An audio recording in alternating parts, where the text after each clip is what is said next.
নমস্কার, আমি তড়িৎ মাহাতো আর আপনি দেখছেন আর্ট অ্যান্ড পুরুলিয়া। আজ আমরা আলোচনা করব জল রঙে সাদা রঙের ব্যবহার নিয়ে। হ্যাঁ, ঠিকই শুনেছেন, জল রঙ করার সময় সাদা রঙ কিভাবে ব্যবহার করা যায় সেই নিয়ে আজকে আলোচনা করব। সবাই নিশ্চয়ই শুনে এসেছেন যে জল রঙ করার সময় সাদা রঙ ব্যবহার করা হয় না একেবারেই। আমার আগের ভিডিওগুলোতেও আমি একই কথা বলে এসেছি, আর আজকেও আমি বলছি যে জল রঙ করার সময় সাদা দেখাতে গেলে সাদা রঙ ব্যবহার করা উচিত নয়। তবে আজ আমি যোগ করতে চাই সেটার সাথে যে একবার আপনি যথেষ্ট ভালোভাবে জল রঙ করা শিখে গেলে আর রঙ সম্বন্ধে ভালো জ্ঞান থাকলে আপনি কোনো কোনো জায়গায় সাদা ব্যবহার করতে পারেন, যেটা পেন্টিংয়ের মান বাড়াতে যথেষ্ট সাহায্য করবে। যেমন আলো ঠিকরে পড়ার চমক কিংবা ছোট ছোট হাইলাইটগুলো। যদিও অনেকে মনে করেন জল রঙে সাদা রঙ কখনোই ব্যবহার করা উচিত নয়। এখানে আমি পেন্টিংটার ব্যাকগ্রাউন্ডটার জন্য একটা নীল রঙের ওয়াশ লাগাচ্ছি, কিছু ফুল আঁকবো পরে। এই পদ্ধতিটা, যেটাতে আমি সাদা কিছু জায়গা ছেড়ে রঙ করছি আর ছাড়া জায়গাগুলো দিয়েই আমার মুখ্য আকর্ষণগুলো ফুটে উঠছে, যেমন ফুল আর পাতা, এটাকে নেগেটিভ পেন্টিংও বলা হয়ে থাকে। এবারে আসুন সাধারণ জল রঙের রঙ আর সাদা জল রঙের মধ্যে পার্থক্যটা দেখা যাক। আপনি বাজারে যে সমস্ত সাদা জল রঙ দেখতে পান বা যেটা আপনার কাছে আছে, কোনোটাই জল রঙের মতো স্বচ্ছ নয়। আর এই সাদাগুলো ওপেক বা অস্বচ্ছ, কিন্তু অন্য জল রঙগুলো হয় স্বচ্ছ। আপনি যদি স্বচ্ছ সাদা দেখতে পান, বুঝতে হবে সেটা আসলে সাদা নয়, একটু অন্য রঙ মেশানো আছে। আপনি যেই কোনো রঙের সাথে সাদা মেশাবেন, সেই রঙটার স্বচ্ছতা হারিয়ে যাবে আর রঙটা একটা অস্বচ্ছ চকের মতো নিস্তেজ আর হালকা রঙে পরিবর্তিত হবে। এই গুণবত্তাটাকে আপনি আবার বেশ ভালোভাবে ব্যবহার করতে পারেন। যেমন যখন আপনি পেন্টিংটাকে অস্বচ্ছ দেখাতে চান বা কোনো জায়গায় পেন্টিংটার স্বচ্ছতা আপনি দেখাতে চান না, আর আগের আঁকার কিছু অংশ ঢাকতে চান বা কাগজটার কিছু অংশ ঢাকতে চান। কেউ কেউ আবার আকাশের মেঘ বানাতেও এই পদ্ধতি ব্যবহার করেন সাদা লাগিয়ে। তবে আমি দেখেছি সেটা পরিষ্কার সাদার থেকে একটু গ্রে বা ধূসর রঙের হয়। সাদা জল রঙ অন্যান্য রঙের সাথে মিশিয়ে প্যাস্টেল টোন তৈরি করতে পারা যায়। একটু ফ্লোরেসেন্ট টাইপের রঙগুলো হয় আর মিষ্টি মিষ্টি রঙ হয়, একটু আলাদা রকম দেখতে লাগে আর ফুল বা ডিজাইন করতে বেশ কাজে লাগে। জল রঙের পেন্টিংয়ে সাদা কিভাবে দেখানো যায় একবার দেখা যাক। প্রথমত কাগজের সাদা অংশটাকে রঙ না লাগিয়েই ছেড়ে দিন। তার মানে যেখানে আপনি সাদা দেখাতে চান সেগুলোতে কোনো রঙই লাগাবেন না, আর কাগজের সেই অংশটা তাহলে আপনি সাদা হাইলাইট হয়ে উঠবে।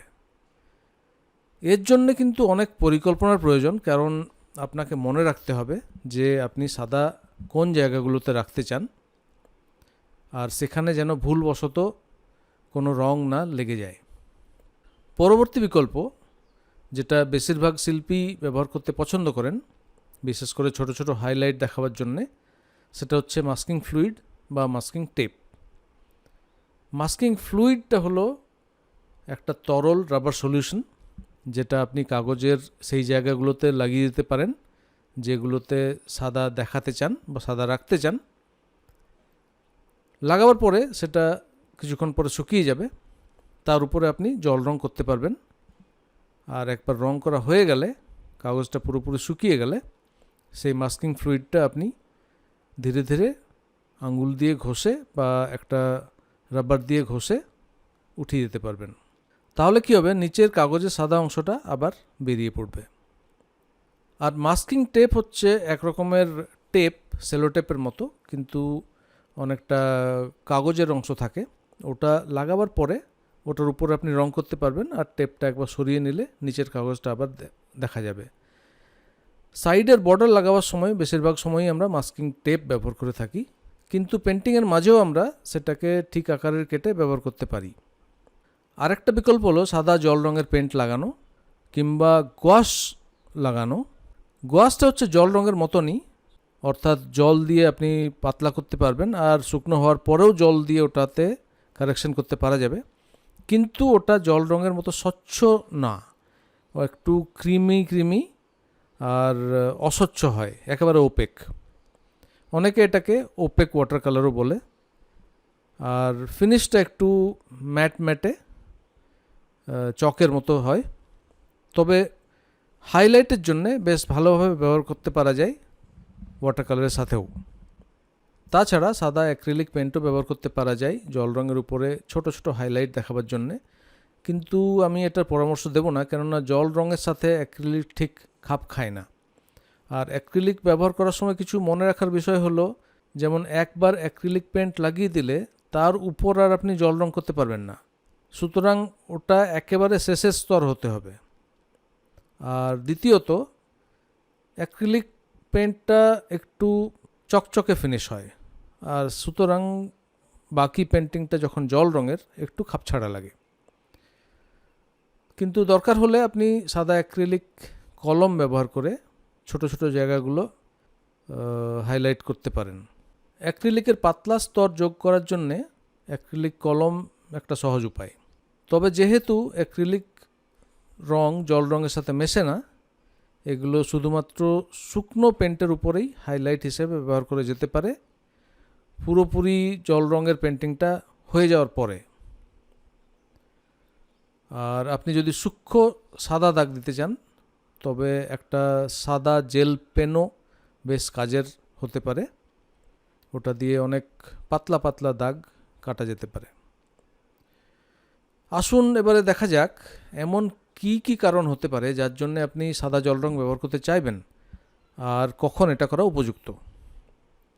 যেমন কোনো শহরের স্কেচ যখন বানাচ্ছেন, কোন জায়গাটা সাদা রাখবেন সেটা হয়তো পূর্ব পরিকল্পনা করা অনেক কঠিন, তাই সাদা পেন্ট এই কাজে বেশ সাহায্য করতে পারে পুরো পেন্টিংটা হয়ে যাওয়ার পরে হাইলাইট দেখাবার জন্য। তাছাড়া আপনি যদি কাগজের সাদা অংশটা ছাড়তে ভুলে গেছেন, যদিও এটা একটা আদর্শ কৌশল নয়, তবে একটু সাদা রং আপনাকে সাহায্য করতে পারে আপনার পেন্টিংটাকে বাঁচাতে। অনেক সময় সাদা কাগজ ছেড়ে দেওয়াটা খুব কঠিন হতে পারে, আর তার উপরে হয়তো অস্বচ্ছ একটা সাদা রং করে দেওয়াটা অনেক সহজ হতে পারে, সেই জায়গাতেও আপনি সাদা রং ব্যবহার করতে পারেন।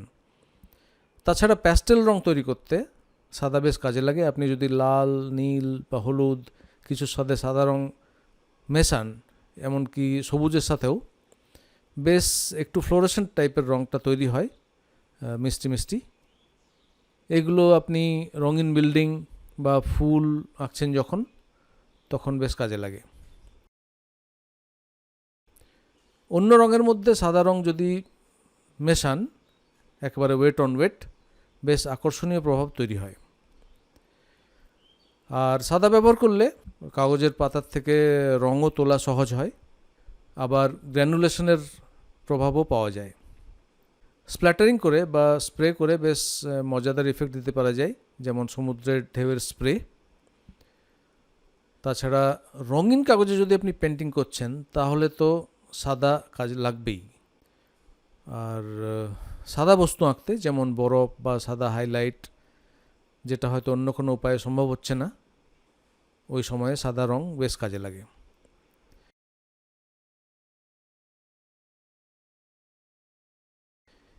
এবার একটা পেন্টিং দেখা যাক। এখানে আমি কিছু ফুল আর পাতা আঁকবো। দুটো ফুল সাধারণ স্বচ্ছ জল রং দিয়ে আঁকবো, আর দুটো আঁকার জন্যে ওই রঙগুলোর সাথেই সাদা মিশিয়ে ব্যবহার করব। আপনি স্পষ্ট দেখতে পাবেন যে সাদা মেশালে কেমন অস্বচ্ছ হয়ে যাচ্ছে, ওপেক হয়ে যাচ্ছে রঙটা, কিন্তু যেহেতু এটা ফুল, দেখতে বেশ আকর্ষণীয়ই লাগবে।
ভিডিওটা দেখার জন্য অনেক ধন্যবাদ।